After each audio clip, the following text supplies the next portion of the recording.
Welcome to Worship at Home from Northampton Methodist Circuit. My name is Jenny Brooks and I'm a local preacher in the circuit. This reflection is for the 24th of July and this is the final and fourth week of Bible month focused on the book of Isaiah. And our theme this week is a new world.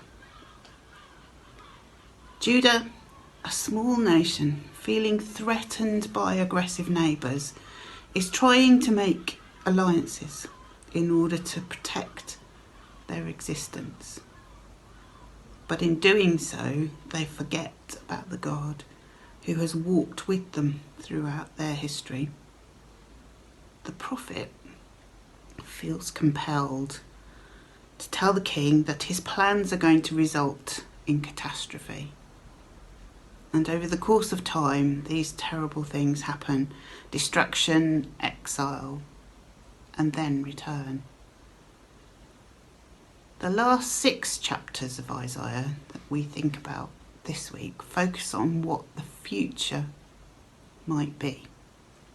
How can the people of Judah mend their relationship with God and their neighbours? We hear in the Gospel writings that Jesus was very familiar with Isaiah. Jesus uses metaphors and images that occur in Isaiah, and we hear his use in parables about vines and branches, vineyards and their owners, shepherds and their sheep.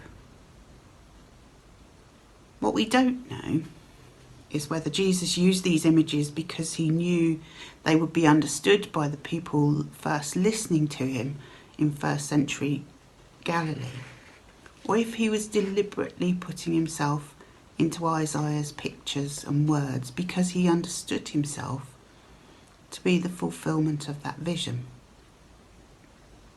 This version of events would have been very shocking to the Pharisees and priests at the time, and part of their critique of Jesus was that he was blaspheming by claiming to be the Son of God, claiming to be the fulfilment of Isaiah's prophecies. Matthew's Gospel is especially keen to emphasise this version of events to his readers. But we have no other evidence about what Jesus' understanding of himself in relation to Isaiah's writings was. The other reading that I'm using this week is in Revelation chapter 21 and the first 4 verses. And the writer of Revelation takes this idea about Jesus being the fulfilment of Isaiah's prophecies a step further. His writings picture Jesus as the bringer of a new heaven and a new earth, a new Jerusalem that encompasses the whole world.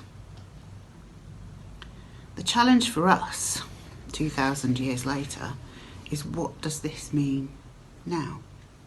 What do we understand by a new heaven and a new earth? Some Christians think that this is about the end of the world. Others think that this is about how we live now to be God's people in the world, with the words of Jesus in mind and the empowerment of the Holy Spirit. Both Isaiah and Revelation talk about they will be his people and he will be their God. This sounds like an invitation to listen to God, to act together, to do our best to bring his vision into being. And both Isaiah and Revelation ask the reader to think about the whole world, not just those people of faith, not just those who understand these particular scriptures. And that might mean different things to different people at different times in history. We can understand God as the God of everyone, not just Christians, not just people of faith, not just good people, but everyone.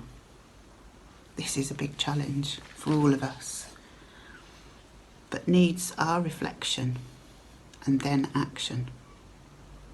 And I wonder if this is a call to social justice.